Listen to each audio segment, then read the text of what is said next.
अच्छा, हमारा ये program number 1, write a program that display counting from 1 to 10 using while loop. अच्छा, ये कोई भी प्रोग्राम होगा, किसी किस्म का भी प्रोग्राम होगा, तो उसके लिए कोई ना कोई स्ट्रक्चर होता है हमारे पास। अभी स्टेटमेंट को देखने से पहले ना मैं आप लोगों को एक स्ट्रक्चर समझाती हूँ। सबसे पहले स्ट्रक्चर क्या होगा, क्योंकि हम लोग ये सी के अंदर कर रहे हैं तो सी का अपना स्ट्रक्चर होगा।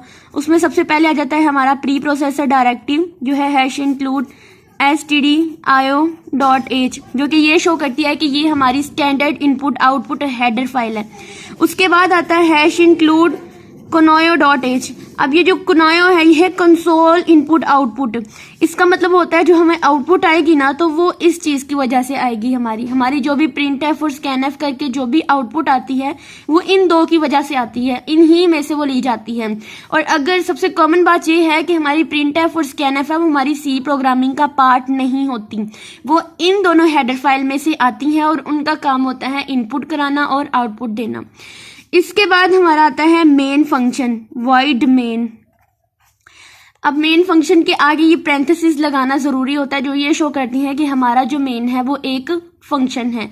नेक्स्ट इस मेन फंक्शन की आ जाती है हमारे पास बॉडी, और यहाँ पर हमारे पास आ जाता है गेट ch, जो हमें कुछ ना कुछ जो है वो रिटर्न करके देता है। ये एक फंक्शन है। ये हर प्रोग्राम के अंदर ये वाला स्ट्रक्चर याद रखना है, तो इसके आपको जो है वो फ्री के नंबर मिलेंगे, ठीक है।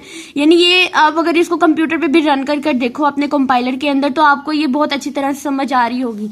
अब ये स्ट्रक्चर मैं दोबारा से रिपीट कर देती हूँ। पहले ये लिखना है प्री प्रोसेसर डायरेक्टिव, फिर मेन फंक्शन, फिर उसके, ठीक है। अब इस स्ट्रक्चर के बाद जो है वो हम लोगों ने व्हाइल लूप को समझना है, ठीक है। ज्यादातर प्रोग्राम तो हम लोग फॉर लूप से करते हैं, जो कि सबसे ज्यादा आसान लूप है, लेकिन हमें जो कि हम स्टेटमेंट के अकॉर्डिंग करेंगे, जो चीज हमें गिवन होंगी उसके अकॉर्डिंग। तो व्हाइल लूप के बारे में मैं बता दूं, इसमें हमारे पास 3 चीजें आ जाती हैं। सबसे पहले आती है इनिशियलाइजेशन, यानी हम लोगों ने अपने जो भी नंबर लेना है, जो लूप के अंदर चलाना है, उसके लिए क्या चीज चाहिए। सबसे पहले हमें चाहिए इनिशियलाइजेशन, यानी कोई ना कोई नंबर असाइन करना है अपनी वेरिएबल को। उसकी इनिशियल वैल्यू क्या होगी वो चीज व्हाइल लूप में हमें ये याद रखनी है। दूसरा पॉइंट, हमें इसके अंदर रखनी है कंडीशन। व्हाइल कीवर्ड यूज करके इसके अंदर हमें कंडीशन रखनी है, फिर इस कंडीशन के बाद बॉडी बनानी है, और उसके अंदर हम लोगों ने करना है इंक्रीमेंट या डिक्रीमेंट अपने प्रोग्राम स्टेटमेंट के अकॉर्डिंग, ठीक है। ये 3 बातें याद रखनी है अपनी व्हाइल लूप के लिए। अब देखो, ये स्ट्रक्चर लिखना है सबसे पहले, उसके बाद हमने एक वेरिएबल लेना है इंट n के नाम से। आप वेरिएबल कोई भी ले सकते हो, n है, और सबसे पहले ये हम लोगों ने वेरिएबल डिक्लेयर कराया है अभी। उसके बाद हम व्हाइल लूप करना चाह रहे हैं, तो हम क्या करेंगे, सबसे पहले इनिशियलाइज करेंगे। तो मैं n को कर दूंगी n = 1, यानी ये मैंने कर दिया इनिशियलाइज। उसके बाद सेकंड बात मैं देखूंगी अपनी कंडीशन को।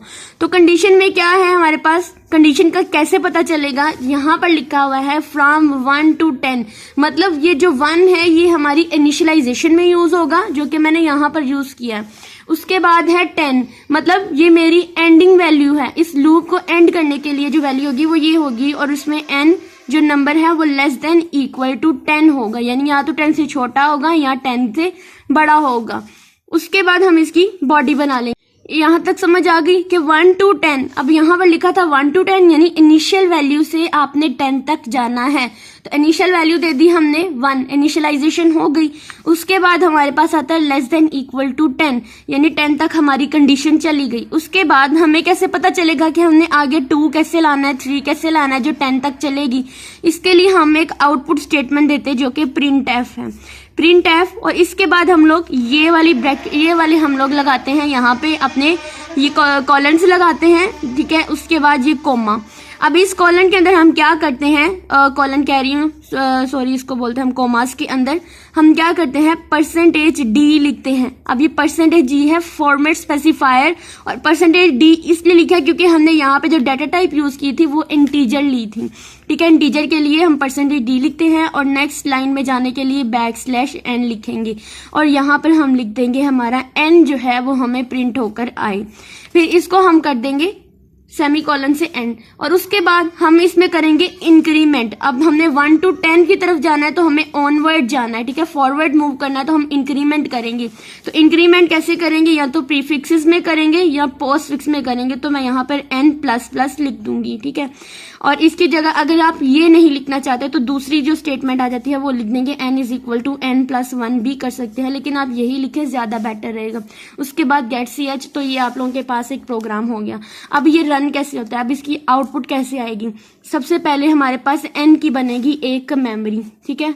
इसके अंदर इनिशियल वैल्यू स्टोर होगी जो कि है 1। फिर यहाँ पर दिखेगा 1 <10 कंडीशन, तो ठीक है, यानी n=1 आ गया। उसके बाद कंडीशन चेक करेंगे 1<10 हमारा 1 जो है वो 10 से लेस देन है, यानी हमारी कंडीशन होगी यहाँ पे ट्रू। और ये वाइल वाली लूप, ये लूप जो है वो तब तक चलेगी जब तक हमारी यहाँ पे कंडीशन जो है यहाँ पर फॉल्स नहीं हो जाती। फिर अंदर आएगा, फिर यहाँ पर n जो है वो प्रिंट करा देगा, और क्या प्रिंट होगा मेरे पास आउटपुट में 1। फिर हमारे पास यहाँ पे आएगा n+1, जिसका हमारे पास बैकएंड पे मतलब है कि n के अंदर 1 का इंक्रीमेंट होगा। तो n क्या था 1, 1+1 क्या हो गया 2, तो यहाँ पर क्या आएगा 2 हो जाएगा। वापस से जाएगा, यहाँ पर चेक करेगा 2 < 10, तो हमारी कंडीशन हो गई ट्रू। वापस आएगा और यहाँ पर प्रिंट करा देगा मुझे 2, ठीक है। इसी तरह से सारी वैल्यूज को चेक करता रहेगा। अब यहाँ पर 10 पे आएगा, 10 < 10, यस कंडीशन ट्रू है यहाँ पर इक्वल की वजह से, तो यहाँ पर हमारे पास आ जाएगा वो 10, यानी 3, 4, 5 ये सारी बार बार लूप चेक होती जाएंगी और 10 तक चलेगा। अब 10 के बाद दोबारा से इसके अंदर होगा इंक्रीमेंट, तो 10+1 क्या हो जाएगा 11 हो जाएगा। अब वो यहाँ पर जाएगा और देखेगा 11 < 10, तो यहाँ पर हमारी कंडीशन हो गई फॉल, क्योंकि 11 ना तो 10 की इक्वल है और ना ही इससे लेस देन है। तो यहाँ पे हमारी यानी आउटपुट जो है वो सिर्फ 10 तक ही डिस्प्ले होगी, उससे आगे हमारी कंडीशन फॉल है और वो नहीं चलेगी। ये हमारा पहला प्रोग्राम था सी का, जिसकी स्टेटमेंट थी program that display counting from 1 to 10 using while loop का यूज करते हुए। और सबसे पहले याद रखना है, सबसे पहला स्टेप क्या करना है, जो मैंने स्ट्रक्चर बताया वो लिखना है, उसके अंदर स्पेस छोड़ देनी है कि हमने अपनी ये करनी। उसके बाद वाइल लूप के लिए याद रखनी है कि हमने 3 चीजें लगानी है। तो ये पहले इनिशियलाइजेशन की, फिर कंडीशन और फिर इंक्रीमेंट कर दिया।